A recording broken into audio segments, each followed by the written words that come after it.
Hello students, कैसे हो आप लोग। तो आज हम लोग उसी में आगे बढ़ते हैं applications of ampere circuit law में, और नेक्स्ट टॉपिक देखते हैं सोलेनॉइड। ठीक है, सोलेनॉइड आप लोग 10th में स्ट्रक्चर तो देखा ही होगा, एक बार फिर से हम उसको रिवाइज करते हैं सही से और उसके बारे में पढ़ते हैं पूरा, है ना। सोलेनॉइड ऐसा स्ट्रक्चर 10th स्टैंडर्ड में आपने देखा होगा सोलेनॉइड का। सोलेनॉइड क्या होता है कि एक इंसुलेटिंग बेस होता है। ये जो बेस है ये कैसा होता है, इंसुलेटिंग बेस है,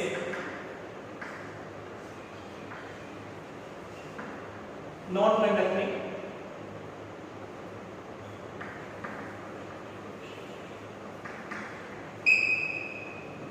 नॉन कंडक्टिंग बेस होता है। एग्जांपल में कार्डबोर्ड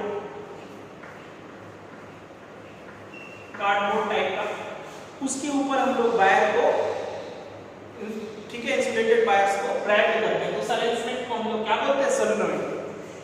क्या वर्किंग है, क्या कंडीशंस है, इसके आउटसाइड मैग्नेटिक फील्ड कितना होता है। अगर तो करंट फ्लो होता है तो आपको पता है मैग्नेटिक फील्ड होगा, ठीक है। तो कितना मैग्नेटिक फील्ड इनसाइड होता है, कितना आउटसाइड होता है, पूरा पढ़ते हैं, ठीक है।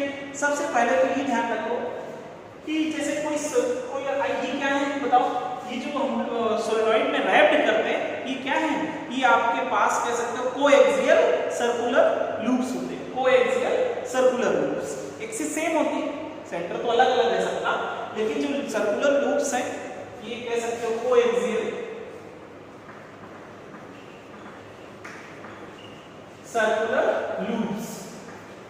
ये हेलिकल फॉर्म में होते हैं, ठीक है, हेलिकल स्प्रिंग कह सकते हैं, हेलिकल स्प्रिंग्स टाइप के।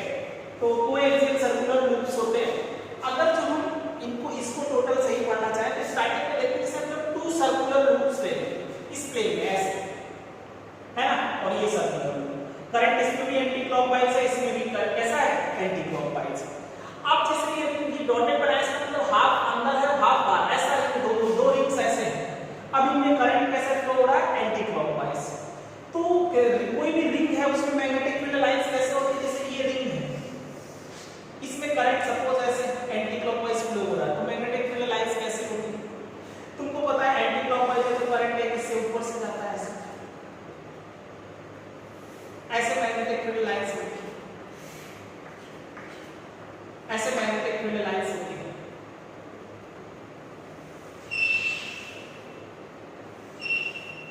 ऐसे मैग्नेटिक फील्ड लाइंस होती है, ठीक है, ऐसे।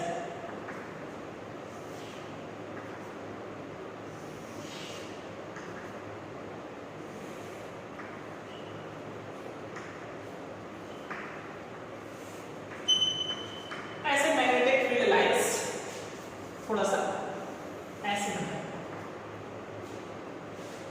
ठीक है। तो सर्कुलर वाल्स में ऐसे मैग्नेटिक फील्ड लाइंस जाते हैं। एंटी क्लॉकवाइज है तो कोई भी रिंग है, हमने बताया था रिंग अगर तुम्हें एंटी क्लॉकवाइज करंट होते तो मैग्नेटिक फील्ड लाइंस अपवर्ड जाती थी, क्लॉकवाइज था तो आउटवर्ड। तो आप सपोज मान लो जैसे ये दो रिंग्स लिए, दोनों में सेम डायरेक्शन में करंट फ्लो रहा है, एंटी क्लॉकवाइज एंटी क्लॉकवाइज। तो इसमें जो anti clockwise rings magnetic field lines होगी वायर में, जो अपर वाला पोर्शन होगा रिंग का, उसके वायर में मैग्नेटिक फील्ड लाइंस ऐसे होंगी एंटी क्लॉकवाइज। तो इसमें मतलब ये भी सेम सेंस में, इसमें भी करंट फ्लो रहा हो तो इसमें भी एंटी क्लॉकवाइज होगी। तो आओ एक हमने पॉइंट इनसाइड एक्सिस पे ले लिया पॉइंट की, इनसाइड और एक आउटसाइड की ले लिया। तो क्यू पॉइंट पे हम देख रहे हैं इस रिंग की जो फील्ड लाइंस है वो एंटी क्लॉकवाइज ऐसे जाएंगी और ऐसे वापस हो रही होंगी, तो इसमें ऐसे जा रही होंगी। तो यहां पे कैसी है बताओ, इसमें डायरेक्शन आउटवर्ड है, इसमें डायरेक्शन इनवर्ड। तो अपोजिट डायरेक्शन में आउटसाइड किसी पॉइंट पे मैग्नेटिक फील्ड देखेंगे तो आउटसाइड मैग्नेटिक फील्ड कैसा है, अपोजिट है, तो कैंसिल करेंगे। लेकिन इनसाइड में मैग्नेटिक फील्ड लाइन देखेंगे तो सेम डायरेक्शन में आएगा, एंटी क्लॉकवाइज है ना तो ऐसे ही आएगा, इसमें भी एंटी क्लॉकवाइज है ना तो सेम डायरेक्शन में आएगा। राइट हैंड रूप से निकाल दो, देखो एंटी क्लॉकवाइज टर्न है ना, एंटी क्लॉकवाइज टर्निंग का डायरेक्शन अपवर्ड। या इसमें देखो ऐसे देखें एंटी क्लॉकवाइज है, ठीक है, तो एक्स एक्सिस, इसमें भी एंटी क्लॉकवाइज है, इस डायरेक्शन में आएगा, ठीक है। तो इनर अंदर जो है एक्सिस पे कोई पॉइंट लेंगे दोनों रिंग के तो उसमें मैग्नेटिक फील्ड ऐड हो जाएगा, और बाहर लेंगे तो मैग्नेटिक फील्ड अपोजिट आएगा, तो कैंसिल हो जाता है। तो यही अगर जो हम कॉन्सेप्ट यूज करेंगे, काफी रिंग अगर जो पास काफी क्लोज है तो देखा जाता है कि आउटर पॉइंट पे मैग्नेटिक फील्ड क्या हो जाता है, काफी क्लोज है तो 0, और इनसाइड मैग्नेटिक फील्ड कैसा आ जाता है, यूनिडायरेक्शनल, ठीक है। तो ध्यान रखना, when two identical circular loop carrying current in the same sense are placed coaxially very close to each other,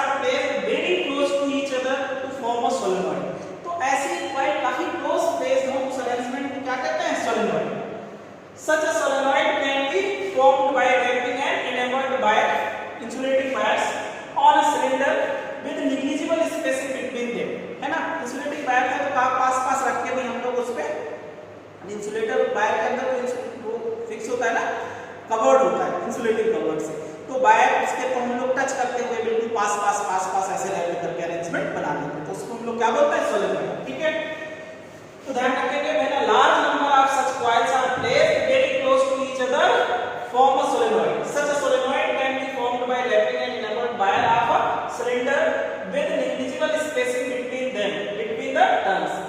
ठीक है, ध्यान रखेंगे negligible spacing. For the ideal solenoid, magnetic field at the external point is negligible and inside the solenoid it is unidirectional, मतलब parallel to x axis. जैसे इसमें anti clockwise है, ऐसे field lines आ रही है, तो डायरेक्शन किधर आएगा मैग्नेटिक फील्ड, ऐसा आएगा। यूनिट मैग्नेटिक कैसी है, एंटी क्लॉकवाइज है ना। अगर तो क्लॉकवाइज है इससे अंदर जा रही है ऊपर की तरफ होता तो किधर आ जाता, लेफ्ट में आ जाता, इनवर्ड होती तो, आउटवर्ड है तो ठीक है, एंटी क्लॉकवाइज है तो इधर आ जाएगा, क्लॉकवाइज होगी तो इधर आएगा एक्सिस के अलोंग। तो ध्यान रखना इस बात को। अच्छा, आइडियल सोलेनॉइड होता क्या है, अगर जो आइडियल सोलेनॉइड के लिए जो लेंथ है सोलेनॉइड की वो बहुत ज्यादा हो इन कंपैरिजन रेडियस, ध्यान रखना, for ideal solenoid length is much greater than r, radius of solenoid से लेंथ काफी ज्यादा, लॉन्ग लेंथ और थिन सिलेंडर, थिन और लॉन्ग लेंथ सिलेंडर है तो उसको हम लोग क्या बोलते हैं, आइडियल सिलेंडर। और आइडियल सिलेंडर के इनसाइड मैग्नेटिक फील्ड कैसा आ जाता है, यूनिडायरेक्शनल, क्योंकि स्पेस काफी कम है, और आउटसाइड मैग्नेटिक फील्ड कैसा आ जाता है, नेग्लिजिबल। आउटसाइड मैग्नेटिक फील्ड पूछा जाए तो जीरो। जैसे इसी डायग्राम में हमने ये बना के दिखाया है ना, इधर डॉटेड जैसे बना के दिखाए हैं और इधर क्रॉस लाइन। डॉटेड का मतलब मैग्नेटिक इससे करंट ऊपर आ रहा हो और इधर से नीचे जा रहा हो, तो नीचे जा रहा होगा तो क्रॉस, ऊपर आ रहा होगा तो डॉट, फिर नीचे जा रहा होगा फिर ऊपर आ रहा होगा, तो ऐसे बना है। तो आउटसाइड पूछा जाए तो दोनों तरफ मैग्नेटिक फील्ड क्या आ जाएगा, जीरो, और इनसाइड मैग्नेटिक फील्ड यूनिडायरेक्शनल है। ठीक है बेटा, तो magnetic field due to current carrying circular coil हम लोग कैलकुलेट कर चुके थे, है ना। तो अब ये देखा गया कि करंट कैरिंग सर्कुलर कॉइल है, कोई भी सर्कुलर कॉइल होगा, जैसे एंटी क्लॉकवाइज था इसमें ऐसे फील्ड लाइंस होती है, तो वैसे हमने टू कोएक्सियल सोलेनॉइड ले ली। When two identical circular loops carrying current in the same cells are placed coaxially very close to each other, then their magnetic field tends to cancel each other at outer point. Outer point हम देखते हैं cancel कर, opposite direction में आएगी तो cancel करेंगे, और inner point में सेम डायरेक्शन में आएंगे, ठीक है, and tends to add up at the inner point. तो when a large number of such coils are placed very close to each other, they form a solenoid. ठीक है, such a solenoid can be formed by wrapping an inward wire of a cylinder with negligible spacing between them, पास है ना, between the turns के बीच कोई gap ना हो। ठीक है, तो उस अरेंजमेंट को हम लोग क्या बोलते हैं, solenoid. For ideal solenoid, magnetic field lines at external point is negligible and inside the magnetic field it is unidirectional. ध्यान रखिए, आइडियल सोलेनॉइड क्या होता है, जब सोलेनॉइड की लेंथ जो है वो काफी ज्यादा हो कंपैरिजन रेडियस, मतलब थिन सोलेनॉइड और लॉन्ग सोलेनॉइड है तो उसको हम लोग क्या बोलते हैं, आइडियल सोलेनॉइड। ठीक है, तो ये जैसे सोलेनॉइड है, ठीक है बेटा, इस सोलेनॉइड के आउटसाइड ध्यान रखना, अगर हम आइडियल सोलेनॉइड ले रहे हैं तो आउटसाइड मैग्नेटिक फील्ड दोनों तरफ क्या होगा, जीरो, बीच में मैग्नेटिक फील्ड होगा वो यूनिडायरेक्शनल होगा। उसमें अगर जो क्लॉकवाइज करंट जा रही होगी तो लेफ्ट में आ जाएगा, ऐसे है ना, ऐसे लेना पड़ेगा, तो अंदर जा रहा है, इससे तो बाहर आ रहा तो ऐसे लेंगे तो किधर आ जाएगा, पॉजिटिव एक्सिस, अंदर की तरफ होता तो नेगेटिव एक्सिस आएगा, एक्सिस के अलोंग। ठीक है बेटा, तो आउटसाइड का मैग्नेटिक फील्ड जीरो होता है, हमें पता चल गया। इनसाइड मैग्नेटिक फील्ड कितना होता है ये हम लोग कैलकुलेट कर सकते हैं by using ampere circuital law. तो इसका प्रूफ भी जो फॉर्मूले का पूछता है इनसाइड मैग्नेटिक फील्ड, वो बायो-सेवर्ट्स लॉ से ही, एम्पियर सर्किटल लॉ से पूछता है, बायो-सेवर्ट्स लॉ से बोर्ड में नहीं पूछता, लेकिन हम लोग उससे भी करेंगे। ठीक है, तो पहले ही समझ आ गया कि जो सोलेनॉइड होता है इसमें किस concept outside magnetic field zero क्यों होता है वो हमने आपको पहले बताया। Inside magnetic field line set up हो जाती है तो एक ही डायरेक्शन में आ जाता है, वो कितना होगा उसको चेक करें। ये ध्यान रखना, magnetic field due to current carrying circular coil. क्या है मैग्नेटिक फील्ड, ये हम लोग बताएं, magnetic field lines due to current carrying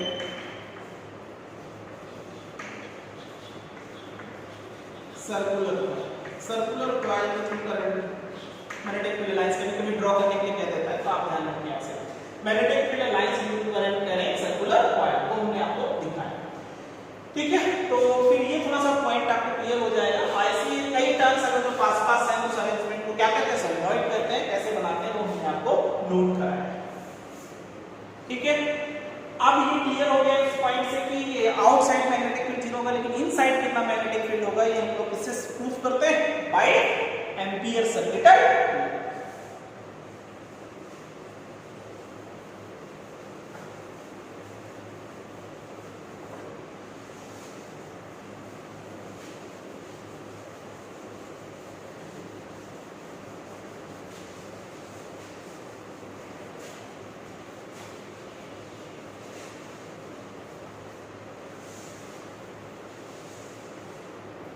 देखो बेटा इसके इनसाइड मैग्नेटिक फील्ड कितना है, तो by Ampere circuital law use करेंगे। तो हम लोग क्या करते हैं, एम्पियर सर्किटल लॉ अप्लाई होता है किसमें, क्लोज लूप में। तो एक हम लोग क्लोज लूप बना लेते हैं कोई भी,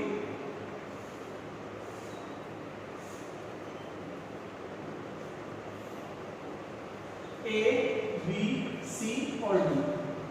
ये मान लो इसकी साइड जो है वो एक्स है। ठीक है, एक्स लेंथ ले लिया हमने यहां से आने का सी से, है ना। तो ये हम लोग ने एम्पीरियन लूप बनाया, एम्पीरियन लूप, रेक्टेंगुलर कोई एम्पीरियन लूप ले लिया। तो बाय एम्पियर सर्किटल लॉ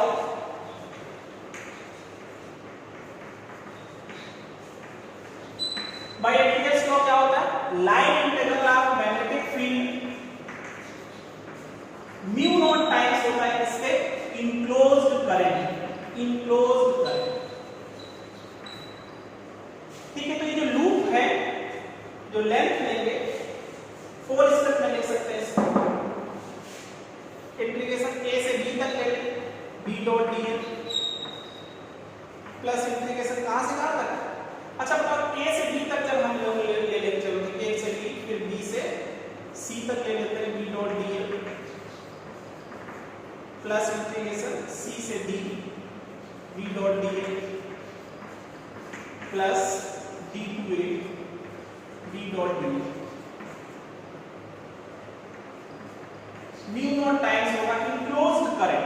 तो बेटा इनक्लोज्ड करंट कितना है, तो स्मॉल एन क्या था बेटा, number of turns per unit length, small N है number of turns per unit length. तो x लेंथ में कितने टर्न हो जाएंगे, n into x, और एक टर्न में कितनी करंट है, i, फिर i, मान लो 3 टर्न ले जा रहे हैं तो 3i हो जाएगा करंट। x लेंथ में कितने, है ना, तो nx तो नंबर ऑफ टर्न्स आ जाएंगे, ये समझ आया। देखो यूनिट लेंथ में कितना करंट है, यूनिट लेंथ में नंबर ऑफ टर्न्स n है, तो x लेंथ में कितना हो जाएंगे, n into x टर्न होगा, n into x टर्न, और एक टर्न में i करंट है तो i से मल्टीप्लाई हो जाएगा। अब देखो बेटा a to b लेंगे तो ये क्या है, मैग्नेटिक फील्ड की डायरेक्शन इधर है और लेंथ भी a to b ले रहे हैं, तो दोनों के मिडिल का एंगल 0। a से b में लेंगे तो b dl cos 0 plus b to c लेंगे तो b dl cos 90, दिख रहा है b to c कैसा होता है 90 डिग्री, मैग्नेटिक फील्ड से 90 डिग्री, प्लस इंटीग्रेशन c से d, c से d लेंगे तो c से d तो आउटसाइड है, मैग्नेटिक फील्ड ही 0। वैसे तो फॉर्मूला b dl cos 180 है, समझ रहे हो बेटा, बट b ही 0 है, आउटसाइड मैग्नेटिक फील्ड ही 0, और प्लस इंटीग्रेशन d से a लेंगे तो b dl cos 90, और ये किसके इक्वल है, म्यू नॉट nx। ठीक है बेटा, तो ये कितना हो जाएगा, integration a to b b to dl cos 01 plus ये तो 0 हो गया, प्लस ये 0 है किसकी वजह से, मैग्नेटिक फील्ड 0 एक्सटर्नल पॉइंट, और plus 0 is equal to mu naught nx। तो b बाहर कर लो, इंटीग्रेशन इनटू dl कहां से कहां तक, a to b is equal to mu naught nx। तो इंटीग्रेशन dl हो जाएगा बेटा बी और इंटीग्रेशन कितनी लेंथ है x है, a से b तक की लेंथ किसके बराबर x is equal to mu naught n x i। तो x क्या हो जाएगा कैंसिल। तो मैग्नेटिक फील्ड इनसाइड सोलेनॉइड जो है म्यू नॉट n i है। ठीक है, मैग्नेटिक फील्ड इनसाइड सोलेनॉइड ये फॉर्मूला आ जाएगा। Magnetic field inside solenoid, magnetic field inside solenoid formula है म्यू नॉट n i। लेकिन स्मॉल n ध्यान रखना क्या है, number of turns per unit length है। टोटल नंबर ऑफ टर्न्स नहीं है, स्मॉल n क्या है, number of turns per unit length. Outside magnetic field पूछा जाए तो आंसर क्या होगा, इनसाइड म्यू नॉट। तो अगर तो आपसे पूछता है कि सोलेनॉइड के inside magnetic field mu naught n i का proof by Ampere circuit law, तो काफी आसान आप कर सकते हैं। ठीक है, अब हम लोग इसी को जो है एम्पीयर सर्किट लॉ से हम लोग ने काफी इजी सॉल्व कर ही लिया। हम लोग इसको एक बार उससे भी देखते हैं, इससे बाय बायो-सेवर्ट्स लॉ से भी हम लोग कर सकते हैं। कैसे, उससे। ठीक है, पहले एम्पीयर सर्किट लॉ से समझ आ गया होगा, काफी आसान है।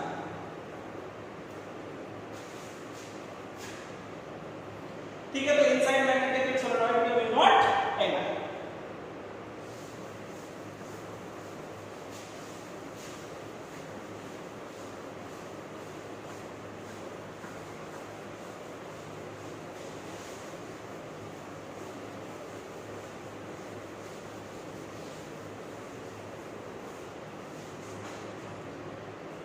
सोलेनॉइड को ही हम लोग देख रहे हैं। ठीक है बेटा, जैसे सपोज आपके पास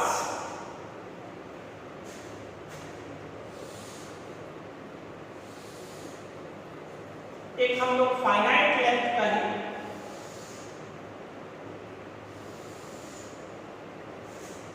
फाइनाइट लेंथ का हम लोग क्या ले रहे हैं, सोलेनॉइड। ठीक है, ये हमने डॉट बना दिए,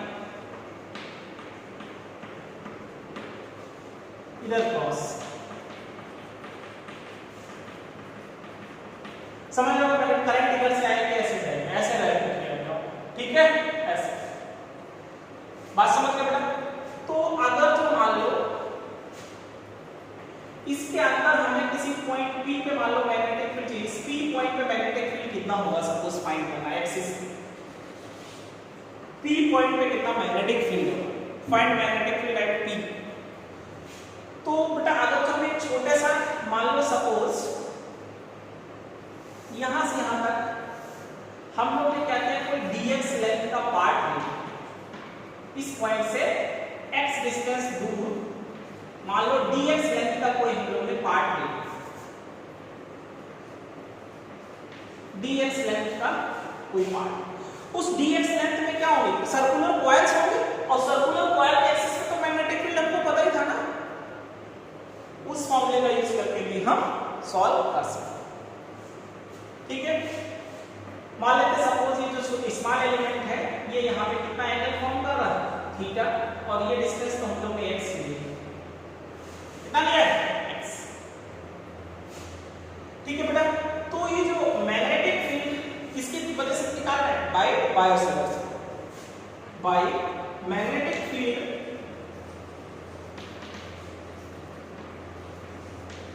at P due to small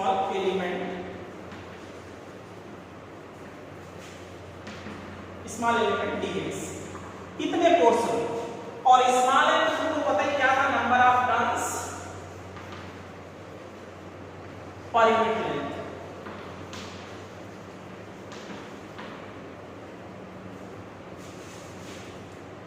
ठीक है बेटा, तो dx लेंथ लिया, तो कितने नंबर ऑफ टर्न्स इतने स्पेस में, रिंग्स के कितने नंबर ऑफ टर्न्स होंगे, इसमें रिंग के नंबर ऑफ टर्न्स होंगे कि नहीं, रिंग्स तो होंगे, तो कितने टर्न्स होंगे, small number of turns per unit length है, तो dx है तो n into dx number of turns होगा। ठीक है, तो ये जो पॉइंट है इन रिंग्स के कहां है, एक्सिस पे है, और एक्सिस पे फॉर्मूला क्या होता है मैग्नेटिक फील्ड निकालने का, बताओ, म्यू नॉट क्या होता था, n i, n कितना हो जाएगा,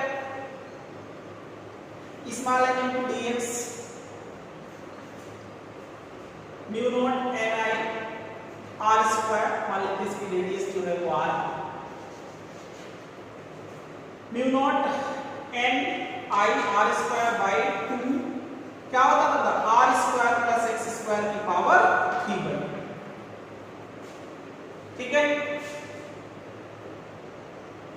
इधर ये रेडियस जो है वो आर है, तो रिंग्स इधर है, तो रिंग्स के एक्सिस पे एक पॉइंट है। अरे इधर निकाल सकते थे, आगे भी निकाल सकते थे, इससे कोई फर्क नहीं पड़ता। ठीक है, तो mu naught N into D X, अब देखो बेटा D B is equal to एक मामला mu naught small N I R square D X by 2 R square plus X square की पावर। अगर बेटा इसमें हमने tan थीटा लगाए तो tan थीटा क्या आएगा बताओ, परपेंडिकुलर r और बेस क्या हो जाएगा x, तो हम लोग r मतलब x इज इक्वल टू क्या लिख सकते हैं, r बाई tan थीटा, या हम x is equal to r cot theta कर सकते हैं। dx की वैल्यू लें तो क्या आ जाएगा r,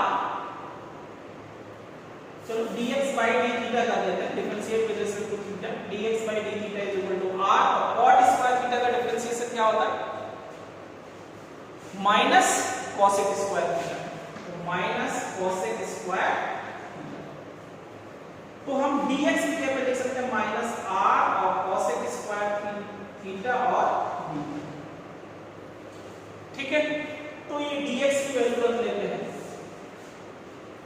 और x की जगह पे r और थीटा लिख रहे हैं। ठीक है, तो dv is equal to mu naught n i r square, dx की जगह पे minus r cosec square theta d theta by 2 r square plus X square करो तो r square cot square theta की पूरे की पावर 3। ठीक है बेटा, तो dv is equal to mu naught N I R square minus r cosec square theta d theta by 2। इन दोनों में क्या कॉमन है, r स्क्वायर कॉमन है, तो r स्क्वायर लेकिन बाहर कितना आएगा 3/2 करके पावर, तो ये हो गया 1 प्लस cot स्क्वायर थीटा और होल पावर 3/2। ठीक है, r स्क्वायर कॉमन होगा लेकिन पावर 3/2 है, तो इसलिए तो r क्यूब बचेगा, तो mu naught N I R square minus r cosec square theta d theta by 2 r cube. ठीक है, और 1 प्लस cot स्क्वायर थीटा क्या बन जाएगा, 1 प्लस cot स्क्वायर थीटा को हम लोग लिख सकते हैं माइनस cosec स्क्वायर और पावर है 3/2। तो r क्यूब से कैंसिल कर दो, माइनस भी हटा लो, तो ये mu naught N I cosec square theta d theta by cosec cube theta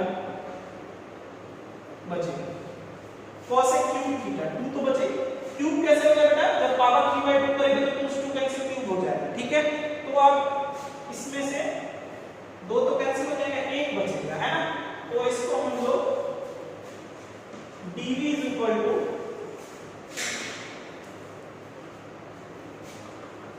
mu naught N आई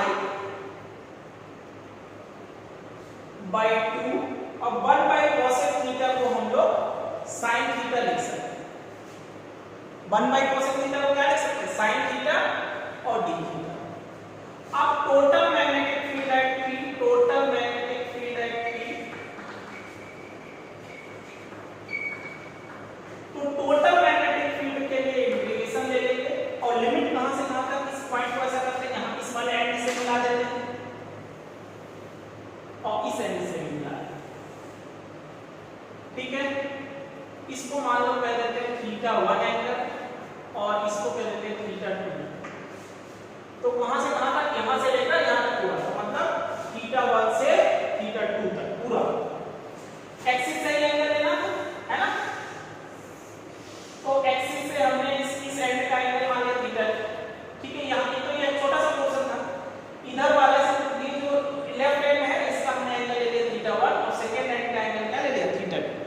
तो थीटा 1 से theta 2 mu naught ni/2 sin theta d theta. तो बेटा म्यू नॉट ni तो बाहर आ जाएगा बाय 2, इसका इंटीग्रेशन होगा sin थीटा d थीटा। अब sin थीटा का इंटीग्रेशन क्या होगा, mu naught ni/2 sin theta का integration minus cos theta, sin theta का इंटीग्रेशन माइनस cos थीटा और लिमिट थीटा 1 से थीटा। तो म्यू नॉट ni/2 तो माइनस cos थीटा 2 और प्लस हो जाएगा cos थीटा 1। तो कुल मिलाकर के मैग्नेटिक फील्ड जो हम निकालेंगे जनरल फार्मूला, तो mu naught ni/2 cos theta 1 minus cos theta 2, ये फार्मूला आता है। तीन साइड किसी पॉइंट पे मैग्नेटिक फील्ड निकालना है तो जनरल फार्मूला क्या है, mu naught ni/2 cos theta 1 minus cos theta 2।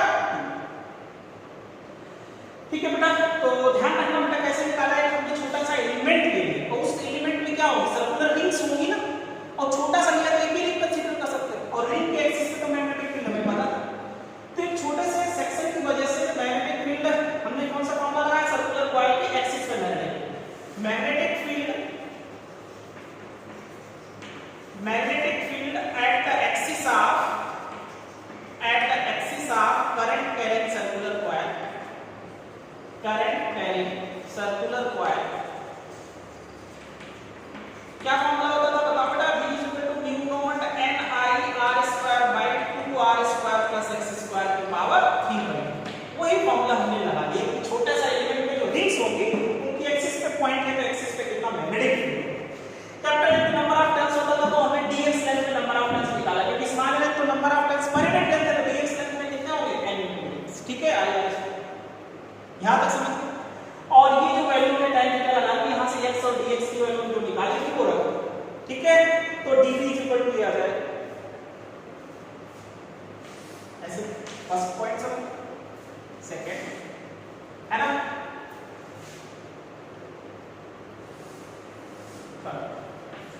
ये डायग्राम बना के समझा है ना,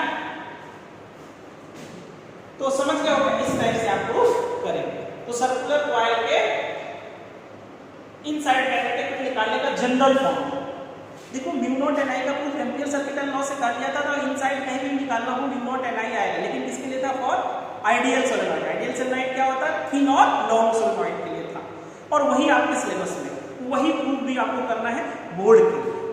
लेकिन कंपटीशन जेई की बात करो तो फिर ये मेथड भी यूज होता है, फाइनाइट लेंथ के लिए लगा रहे हैं, इनफाइनाइट नहीं है, फाइनाइट। अगर तो इसी को हम लोग यही फॉर्मूला इनफाइनाइट लेंथ के लिए अप्लाई करें, इनफाइनाइट लेंथ के लिए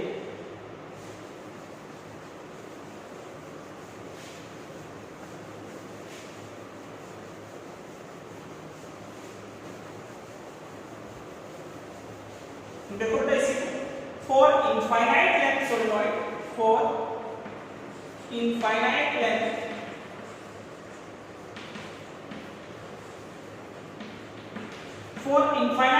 सोलेनॉइड, तो इनफाइनाइट अगर लेंथ है तो ये लेंथ और इधर जाए और इधर जाए और इधर जाए, तो थीटा 1 कितना ले सकते हैं, 180,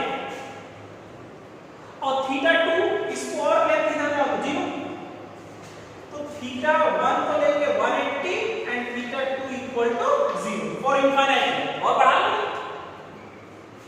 तो कितना आ जाएगा बेटा, v = म्यू नॉट ni/2 और cos 0 cos 180 और माइनस cos 0, तो cos 180 कितना हो जाएगा, -1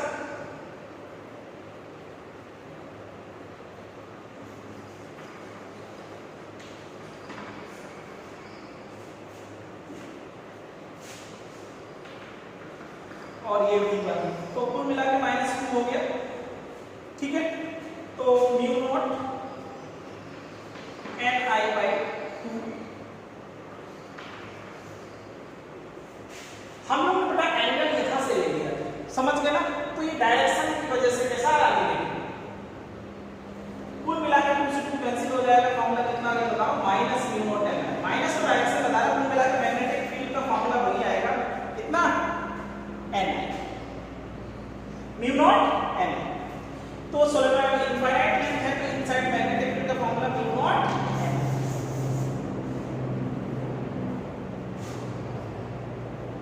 ठीक है, तो ध्यान रखना इस बात को। अगर आपने इधर एक्स एक्सिस से एंगल ले लेना चाहिए था हमको, लेकिन हम लोग ने कहां से ले लिया,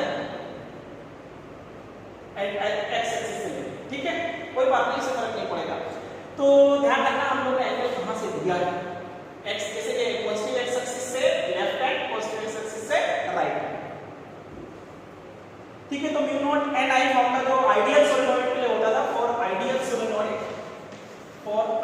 solenoid without active circuital law नहीं लगाया, सर्कुलर कॉइल के एक्सिस वाले से ही प्रूव करके देखिए तो भी आ जाएगा।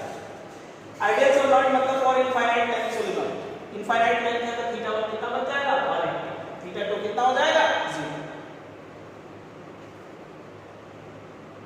हालांकि आप ऐसा लेफ्ट एंगल को θ1 कर लेना और इसको क्या कर लेना θ2। ठीक है, तो लेफ्ट से राइट तक, यहां से लेकर यहां तक होगा, इसको θ1 कर लो, इसको θ2। ठीक है, तो θ1 से θ2 ये तो वही, बस यहां पे केवल क्या है, θ1 की वैल्यू 0 हो जाएगी, तो θ2 कितना बन जाएगा 1। ठीक है, तो ये भी +1 और इधर -1 करेंगे +1 हो जाएगा, तो -1। ठीक है, ऐसा यही सही तरीका है कि पहले लेफ्ट हैंड का ले लो θ1, फिर लो राइट हैंड लेफ्ट हैंड। ठीक है, इसको एंड को पहले मिला लेना कि ये जो रिंग है यहां से लेकर यहां तक पूरा।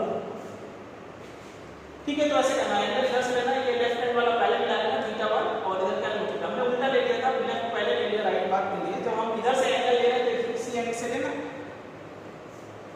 ठीक है बेटा, तो इनसाइड इनफाइनाइट लेंथ को ही हम इनफाइनाइट लेंथ सोलेनॉइड को ही आइडियल सोलेनॉइड कहते हैं। तो आइडियल सोलेनॉइड है तो मैग्नेटिक म्यू नॉट Ni, अगर तो फाइनाइट लेंथ है, मान लो लेंथ दिया गया है, तो जनरल फॉर्मूला ये है mu naught Ni/2 cos θ1 - cos θ2।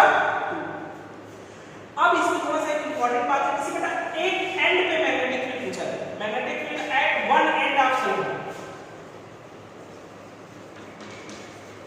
Magnetic field at one end of solenoid.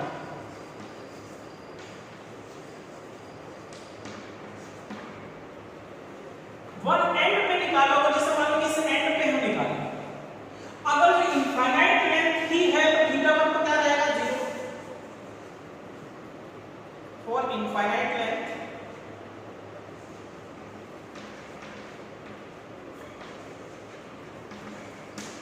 θ1 तो 0, लेकिन θ2 की बात करेंगे, θ2 कितना होता है 90।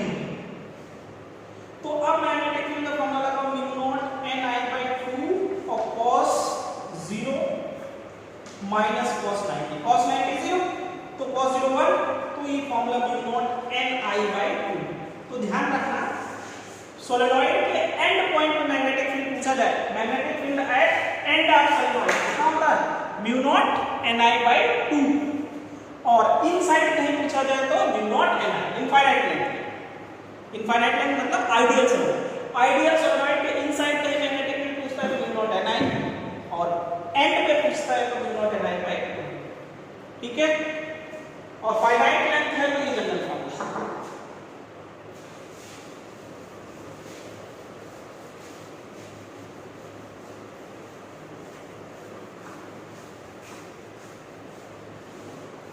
तो ये थोड़ा सा पॉइंट ध्यान रखना, मैग्नेटिक फील्ड इनसाइड सोलेनॉइड लिखा हुआ है, इनसाइड सोलेनॉइड, तो फॉर्मूला है म्यू नॉट Ni,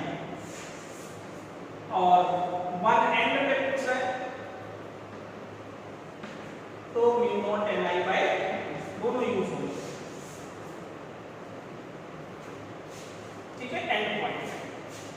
1 लिखने की जरूरत नहीं, एंड पॉइंट पे v not ni bye 2।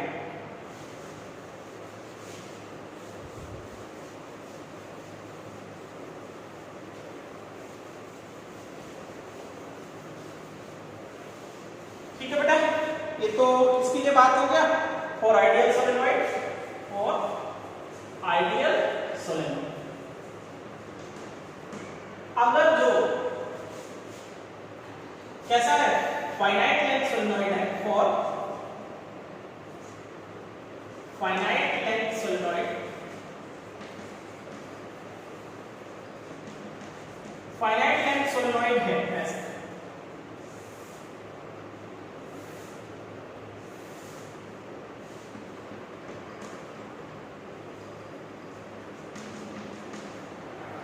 L length इसका टोटल है। ठीक है, अब इसमें कहता है x डिस्टेंस आगे कोई पॉइंट P है, इस P पॉइंट पे कितना मैग्नेटिक फील्ड होगा, है ना। तो आप इस एंड को मिला लेना, इस एंड को मिला लेना, θ1, ये एंगल क्या कहते हैं ना, θ2। मैग्नेटिक फील्ड एट P निकालोगे तो P पॉइंट पे मैग्नेटिक फील्ड का फॉर्मूला क्या आएगा बताओ, μ0 ni/2 और cos θ1 माइनस cos θ ऐसे, और θ1 θ2 अब आप यहां से निकाल लेना। ठीक है, ये क्या होगा, रेडियस होगा। अब cos theta base upon hypotenuse निकालना, ये जैसे x है, इधर की लेंथ कितनी बन जाएगी बताओ, l - x। cos थीटा ले लेना इस ट्रायंगल से या इधर वाले ट्रायंगल से ले सकते हैं, cos θ1 cos θ2 की वैल्यू देख के अपना पता करके फॉर्मूला। तो फाइनाइट लेंथ वाले जे एडवांस में या जे फिक्स में, एडवांस में जनरली पूछता है सोलेनॉइड, ये सब जेई का पोर्शन था जो हम लोग ने किससे प्रूफ किया है, बाय सर्कुलर कॉइल की एक्सिस वाला फॉर्मूला यूज कर आगे प्रूफ किया। बोर्ड में सिर्फ किससे प्रूफ है, बाय एम्पियर सर्किटल लॉ से ही प्रूफ है, जो पहले हम लोग ने कंप्लीट किया था। किसका फॉर्मूला, इनसाइड ही सिर्फ निकाला था μ0 ni। उसमें ये इंपॉर्टेंट बात है, आइडियल सोलेनॉइड है तो इनसाइड मैग्नेटिक फील्ड μ0 ni और एंड पॉइंट पे कितना था μ0 ni बाय 2, तो फॉर्मूला यूज। ठीक है, फाइनाइट लेंथ है तो कैसे निकालोगे वो भी आप समझ गए, और डायरेक्शन तो आपको निकालना बहुत आसान है। डायरेक्शन कैसे निकालेंगे, अगर तो एंटी क्लॉकवाइज है तो पॉजिटिव एक्स एक्सिस, क्लॉकवाइज होगा नेगेटिव एक्स एक्सिस। ठीक है, देखो इधर से आ रहा है करंट, इधर जा रहा है, तो राइट हैंड का हम लगा ले आ जाए। ठीक है, चलिए फिर आज के लिए सोलेनॉइड आप जान